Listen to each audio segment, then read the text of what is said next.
Thank you very much for coming to this session about testing. I'm going to introduce you some tools to make your, let's say, tests be more readable, easy to understand for someone who has not written the test. Also, that with a quick overview of the test, you can see the purpose of the test.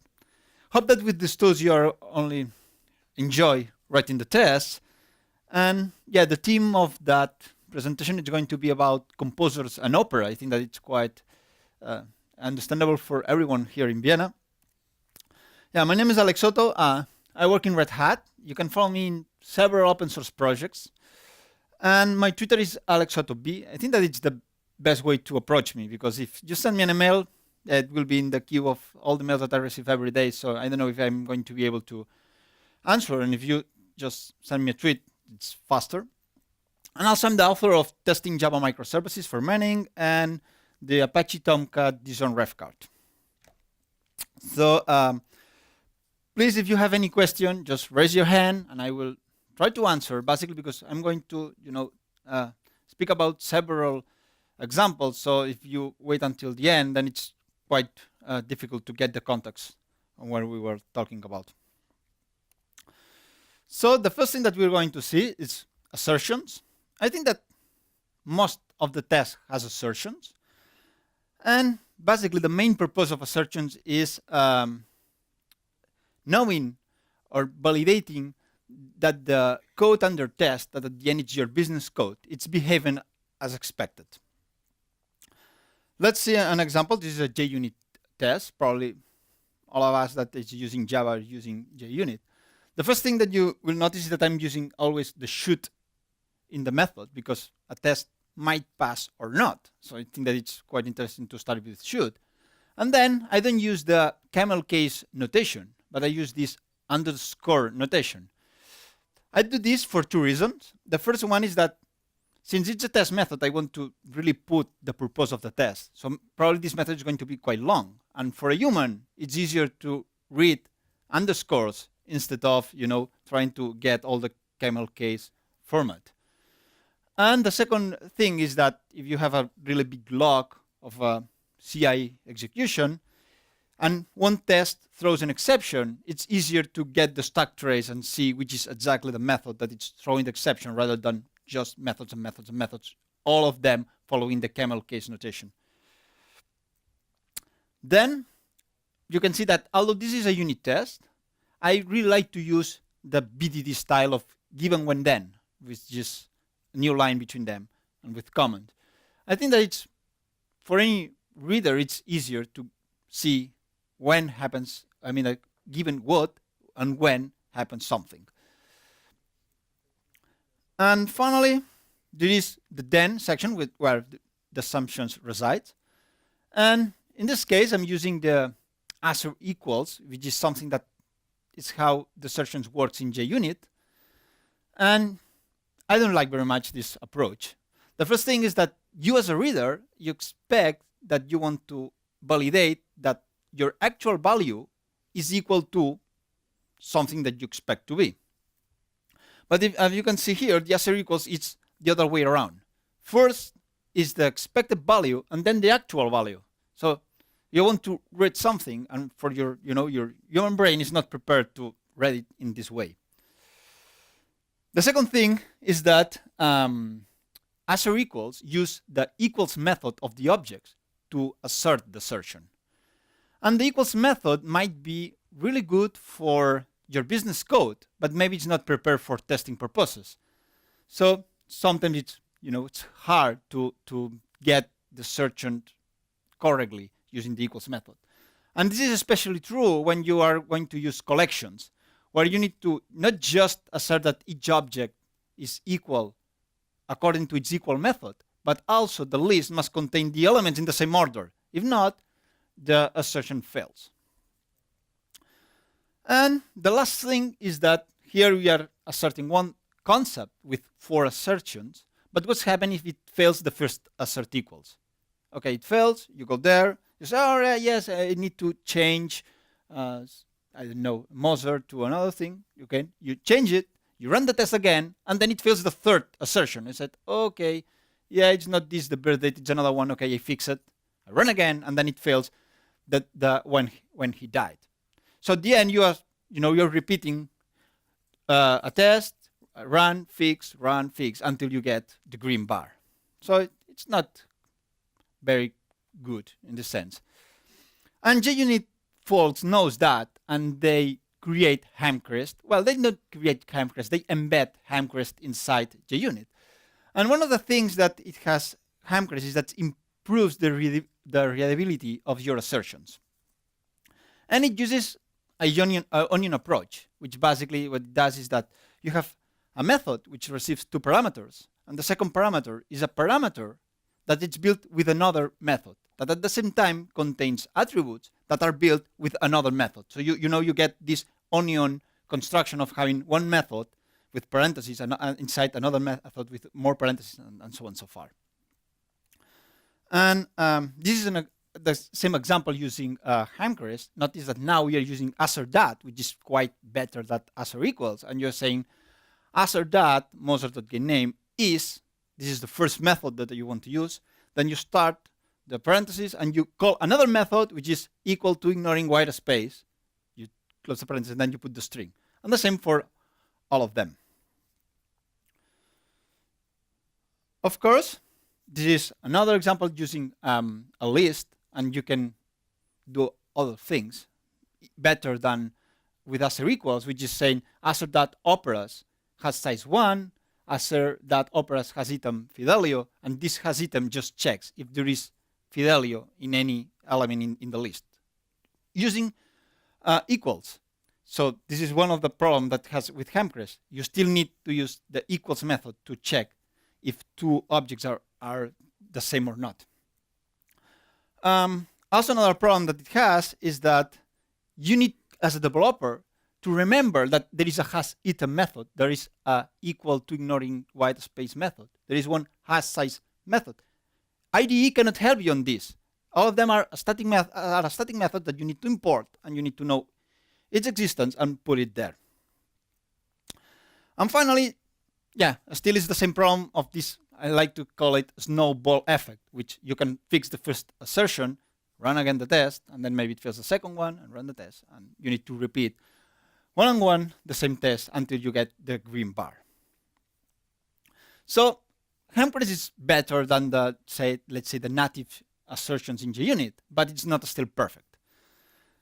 And this is exactly what assertj is fixing. It's taking the best of Hamcrest and fixes all his own drawbacks.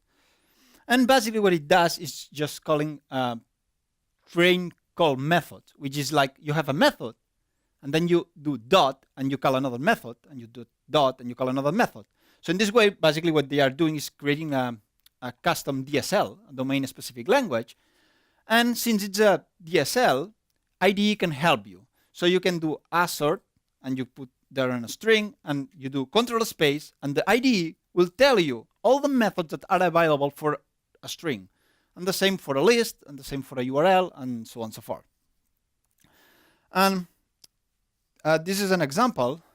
It's exactly the same. Notice that you're doing assert.dat, and now I'm closing assert.dat after the getName. Then when I do dot, assertj knows that name is in a string and it will tell me, okay, you can do is equal to, I'm passing in a string.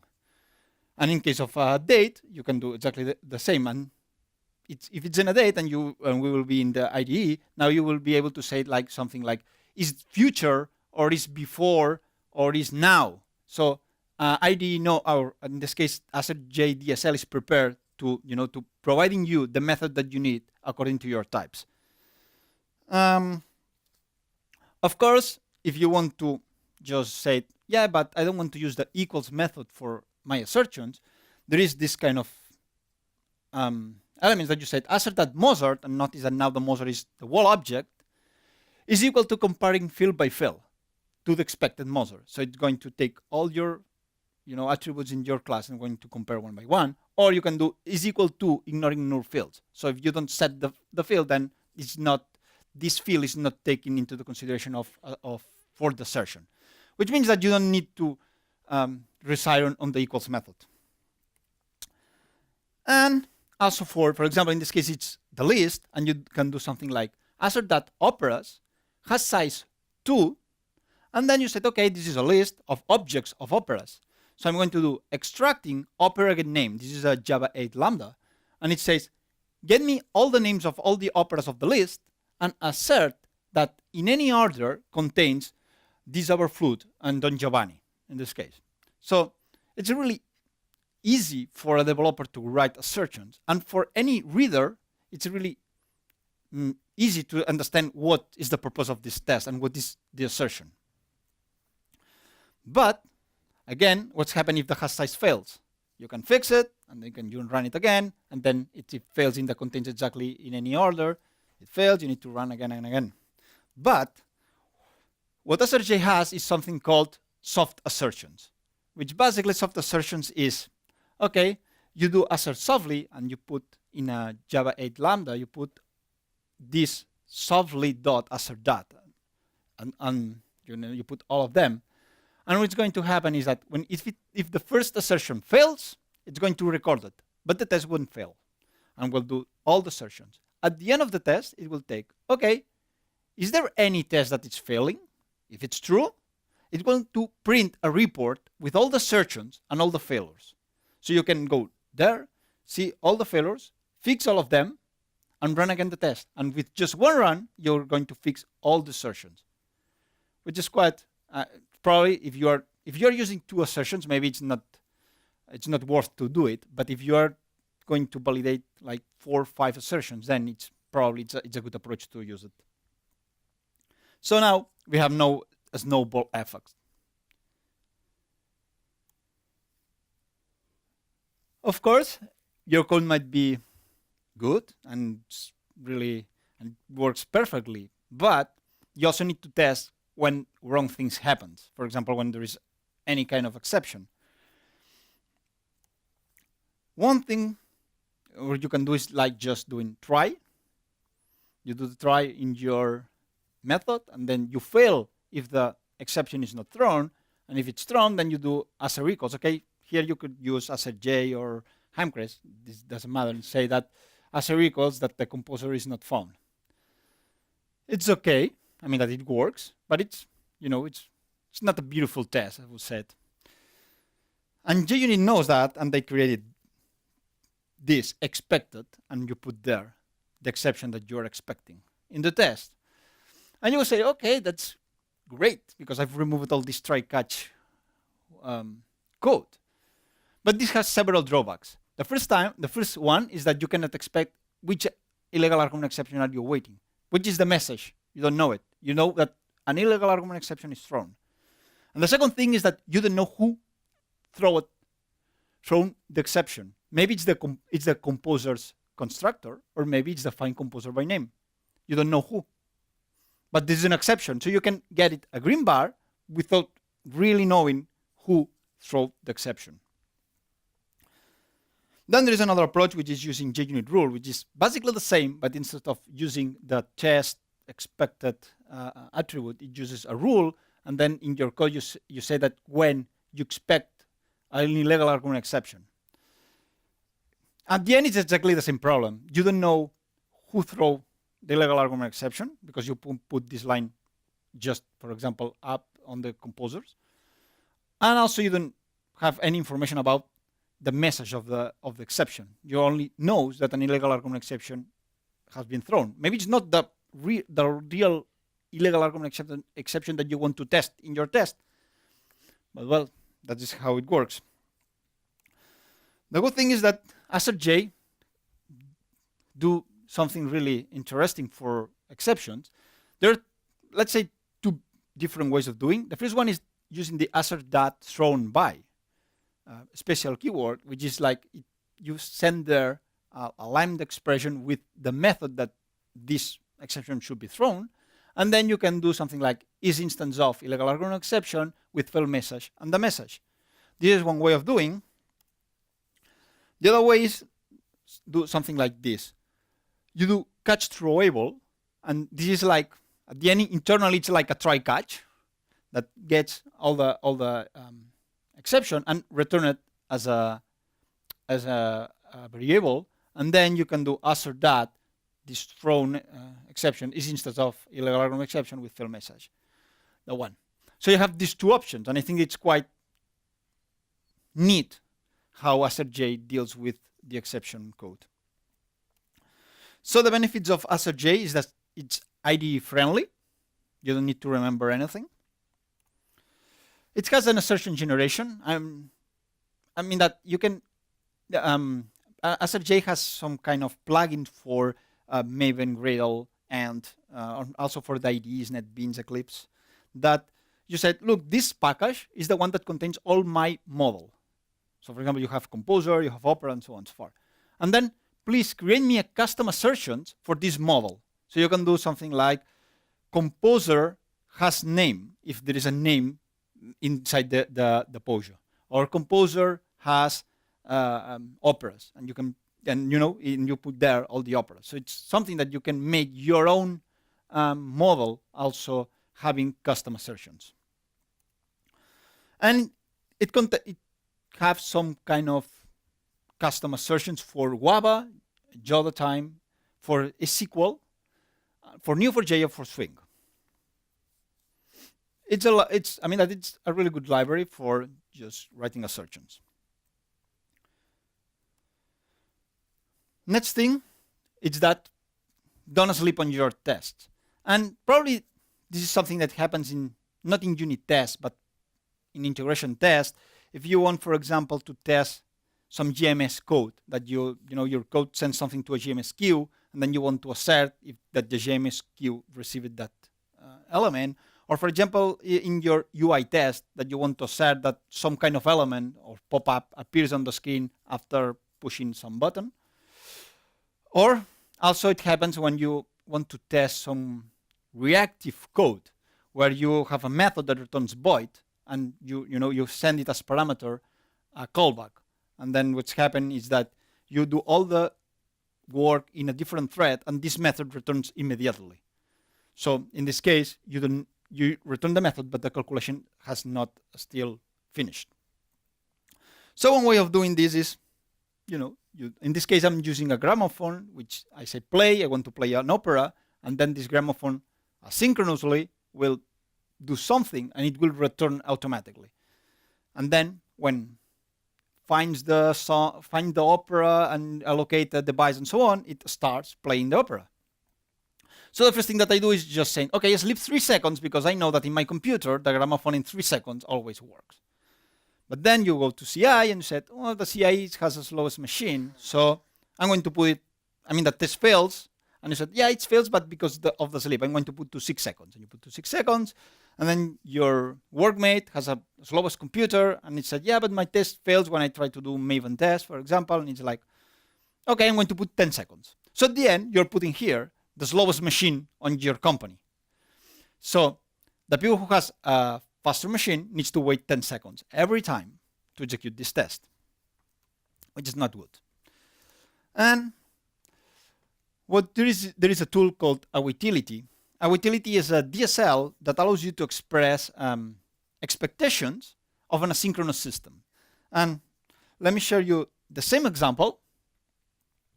This is exactly the same, but notice that now at top I'm doing await at most 5 seconds until gramophone is playing. And what is doing this by default is creating a polling that is executed every 100 milliseconds. So every 100 milliseconds, the gramophone is playing is executed. If it returns true, it says, okay, I know that it's playing, so I can do assert that the current opera is not the Figaro. And if not, I'm going to, iterating there, looping. At most 5 seconds. This means that I can put here the slowest machine on my company, and the fastest machine will just wait. That the time that it requires to calculate, and the slowest machine will work as well. So instead of being constrained by the slowest machine, now it's some kind of logic that adapts to your time. And this is another example. This example maybe it's quite complicated because it's how you can test with a utility reactive code or code that is executed in parallel in another method. This is an example of Java8 where you have the async response. This async response has a method called resume that it's called when your thread finish the calculation. So when you do this, when you're calling, in this case, composers info async, it returns immediately. But then in the background, it's doing some calculations. And when this calculation is finished, it's called resume method. So what I'm doing here is just saying given. This given is a keyword of a utility. Ignore exceptions. It means that if it throws an exception, just assume that it's a false in the verification. I wait 10 seconds until the async response.resume method is called. When resume method is called, I know that my parallel calculations has finished. So I can do then the get value and do the assertion. And notice that here I'm using get image URL. It's a URL type. And then assertj provides me has host, has path, has port, and so on and so far. So this is an example of a utility plus assertj. A utility has a deadlock detection. So yeah. How do you define? I assert after I await the event. Yeah. But how is this encoded? Composer info is returned immediately, And then, yeah. How is the program flow going to be here? I don't get it. Yeah. If you call composers info async, okay, the method is not here, but what is going to happen is that inside this method, you're going to do something like new thread and put something. Then when you do this at most, what I'm doing here, I mean that these examples are quite complicated, but I'm using Mockito for mocking the object. And then Mockito has a method called verify, which returns true when someone has called this method. Well, it actually returns true if this method has been called. So what I'm doing here is just polling until the resume method is called. Meanwhile, it's not called, this will return false, and I will be here looping. My test is going to be here looping all the time until verify method returns true. Right? Then verify method will only return true when my code in the composer's info async calls resume method. No. Actually, the verify will throw an exception. That's why you ignore the exception. Exactly. Yeah, verify. Yeah, in fact, yeah, but for this reason I said that this is quite more complicated because verify returns true or an exception. So for me, exception is a false, so I do that ignore exceptions. Yeah. A utility is it has a tool for deadlock detection. So in your test, for the same price, you can detect deadlocks. We have seen here that we are using a fixed polling, which means that it takes by default 100 milliseconds, then it sleeps 100 milliseconds, then executes again, sleep 100 milliseconds, and so on and so forth. But it has other polling strategies. One is the Fibonacci one, where you can say something like, the first time, wait 1 second. The second time is going to wait 1 second. The third time, 2 seconds. The next time will be 1, 2, 3. The second one, 5, and so on. I mean, following the Fibonacci series.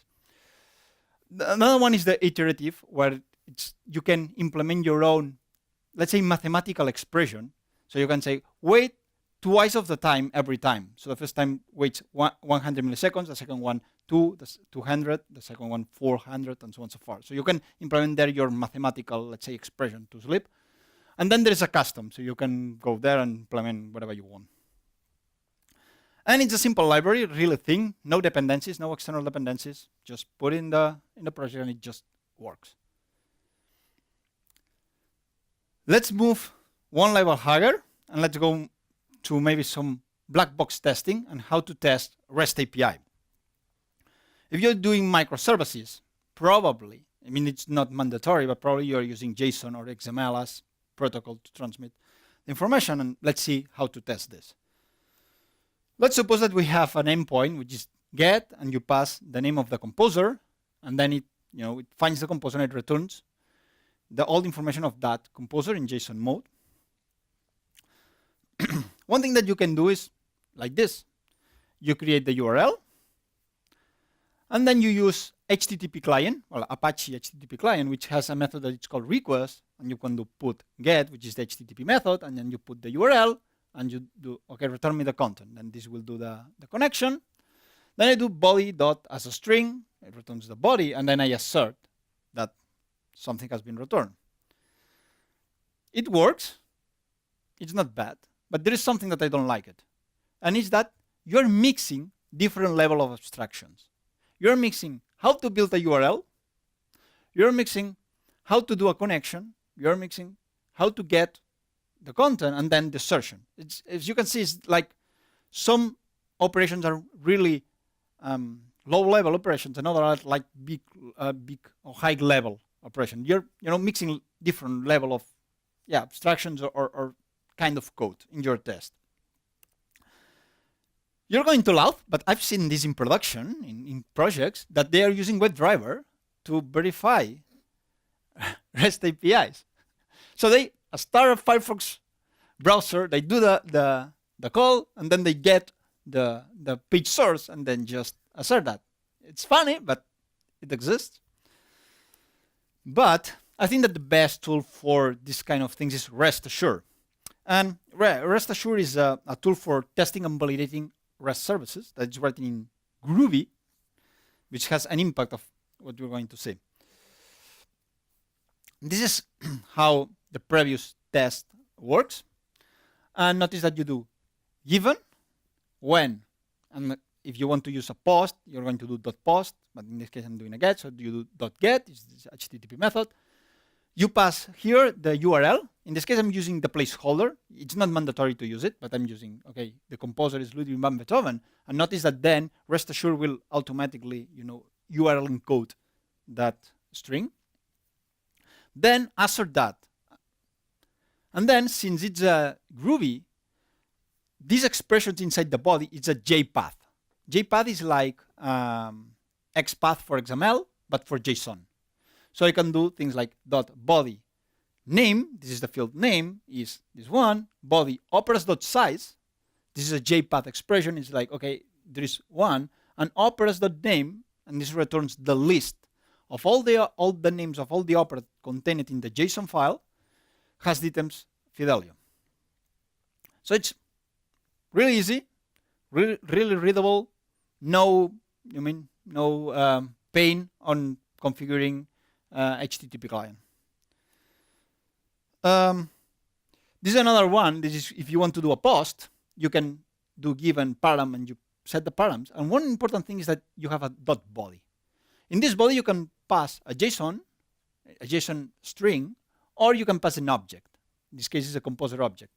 And automatically, REST Assure is going to use JSON for marshalling the object. And if you have Jackson in the class path, then it's going to use Jackson. And then you do a post, and then you assert that the status code is 201. Quite easy. But also, REST Assure offers request logging, which is you basically configure what you want to log when you are doing a request. And this is something that is for developers debugging, not for being used in CI, because it generates a chunk of bytes really big, so you're going to get out of disk really quickly. So it's just, I would say that it's just for developers. But there is another one that is REST Assure response logging, where it obviously logs the response, but one of the things is that you can check or you can set when you want to log. So you want to log if there is an error, if there is an assertion error, if there is some kind of, in this case, a status code is equal to 302, and so on and so far. So in this case, it's interesting to configure it so you can, check in if there is an assertion fail, what's happening or what you've received from the server side. Also, you can, I mean, that you've seen in all the examples that I'm using, I'm not setting the host. This is because by default, REST Assure use localhost 8080. But if you want to set another host, you can do .get HTTP and you put there all the host, and it works as well. The problem is that in all your tests, you're going to probably need to put the same. So you're going to repeat, copy, paste the same string in every place. So what you can do is just use a request spec builder, which is it's an object that you build. You can set the host, the port, the path, the route, also the parameters that you want to use, the headers, the authentication that you want to use. And then you construct this class in your factory, and you can get it inside using the spec method, passing there. And then all your REST calls are going to use always the same configuration. Yeah? Is there an integration with Spring MVC? Yeah, I think so that there is an integration for Spring MVC, but I'm not sure. Yeah, and I would say that I'm a Java8 guy, so I cannot live. No, but I mean that I think that there is an integration, but I have never tried it, so I cannot say it 100% sure. Also, there's some kind of authentication methods already. For example, there is basic authentication, digest authentication, form, CSRF token, OAuth 1 and 2, and you can even implement your custom authentication method. So you can, you can just put your authentication in your request spec builder, and then all your services will be authenticated automatically for you. So one of the things that you have is that you can also implement your custom parsers. Rest assured, works out of the box with JSON and XML, but if you are going to use some kind of binary protocol, then you can implement your own parser. It has a really awesome SSL support. You can call .https validation and just forget about all the certification problems of is expired, is not trusted, and so on and so forth. Just call this and it works. You can also implement filters, so you can modify the request and the response. And finally, there is a JSON schema validation. JSON schema is like XXSD of XML, but for JSON. So you can just say, okay, I don't care about concrete examples. I mean that if the name is Ludwig van Beethoven or Mozart, I don't care it. What I want is that this JSON follows on a structure. So you create your JSON schema, you pass it to the rest assured, and it will assert this thing. Let's move even higher level of the tests. Probably if you're using microservices, you have services that calls another services that at the same time calls another services, and so on and so forth. Maybe if you're using a monolith application, or even also in the microservices world, maybe you need to talk with a third-party service, like for example Twitter. You want to do something with Twitter, getting some data or whatever, so you have a dependency with an external service. So which are the problems of this kind of tests? First, that maybe you run and your network is down. So your test is going to fail, but it's not a real fail. It's that the network is down. The second one is that the service is down. Maybe you are going to, you need to get information from Twitter and Twitter is down. So never happens, but just the day that you want to release something, this day it's going to happen. So the service is down, the tests are failing, but in reality there is no business problem. Also limits on the API. Maybe you can only do 200 requests per day. So it means that your tests can only do 200 requests per day. If not, the tests are going to start to fail. The component is, if you are using a third-party service, the component is not in your control. This is another problem that you can expect any change. And finally, as I said, if you're using microservices, there is the microservices dependencies hell, which is I have a service that calls 3 services. These 3 services calls another 3 services. So if you want to test the first service, you're going to need to start a lot of services in your infrastructure to just run one test, which means that it's resources, it's time, and it's complicated to maintain at the same time. So what are the possible solutions? The first one is mock the HTTP component. So you have a class that uses OKHTTP or any HTTP Java library, and you mock this class. This is okay for unit testing, but maybe not for integration testing, because you are not executing the full stack of your code. The second one is just use a stub fake HTTP server, which is then is a very thin HTTP server that you started. You record some request answers, and then you point your test instead of approaching or reaching the real server, you're going to this stub HTTP server. It works, but it has a one problem, that you define the request and the response. So it means is that your knowledge or how you understand the system that you are going to record it. So maybe you understand it correctly, but maybe not. So maybe you're asserting your test in a data that is not totally correct in the real service. So the solution is service virtualization. And service virtualization is a light proxy that intercepts all your requests that you're going to have and just store the request and the response on disk. But what happened is the next thing. The first time that you run your test, you're going to touch the real service. You're going to call real service. And the service virtualization proxy is going to store locally the request and the real response. And this is real. This response has been produced by a real system, not pre-programmed by you. Then the next time that you hello? No? Ah, yes. Then the next time that you're going to run the test, that light proxy knows that you have already done this request. So it's going to return you directly the response without touching the real service. And that's, I mean, that this is perfect because you're not going to consume network. You're going not to get the limits of API, but at the same time, the response is going to be a real response of the service that has been produced before.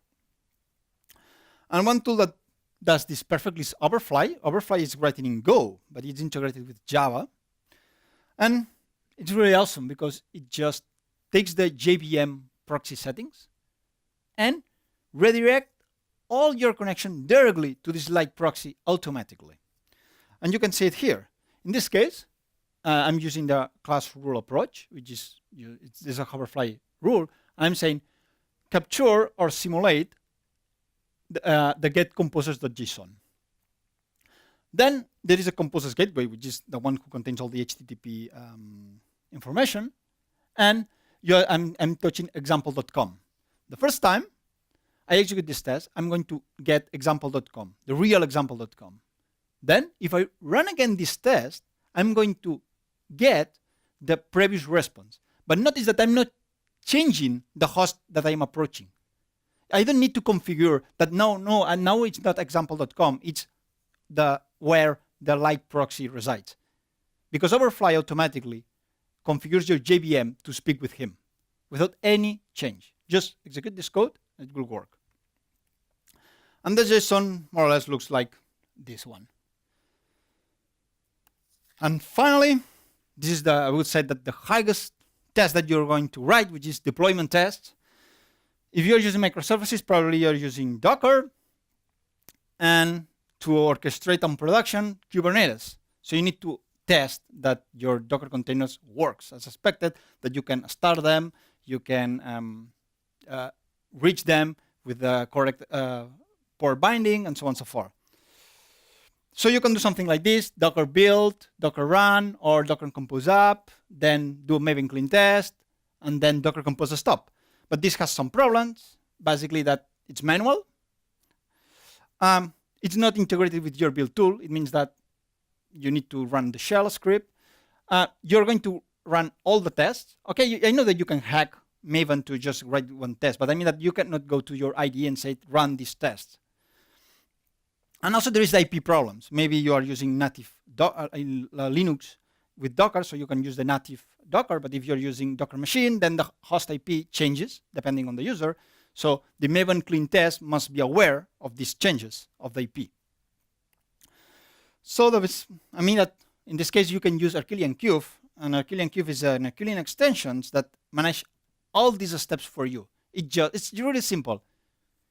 Gets the Docker Compose, start this Docker Compose on your Docker host, execute the test, stop the Docker and stop all the Docker containers that has been started. Really easy. And here you can see an example. Simple, just use the runner over Killian. Then we provide an integration with rest assured. So you just say, this is an Killian resource. With the URL, I want to get an URL with the container hello world and the exposure port 8080. And just with this, request spec builder will contain the IP of the Docker host. So it's portable. It doesn't matter if it's a Linux, Mac, Docker machine, or whatever. And it will resolve the binding port from this exposed port. And then you can use rest assured as usual. Or if you don't want to create a Docker compose file, you can do this in this DSL approach, where you can say container dot with name ping pong for image, this image with port binding 8080.build.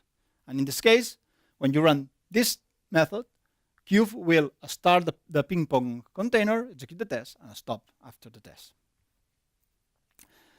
And finally, if you are going to use Kubernetes, you also can test that everything can be deployed. And it just uses the same approach. Checks the kubernetes.json file, start all your services, replica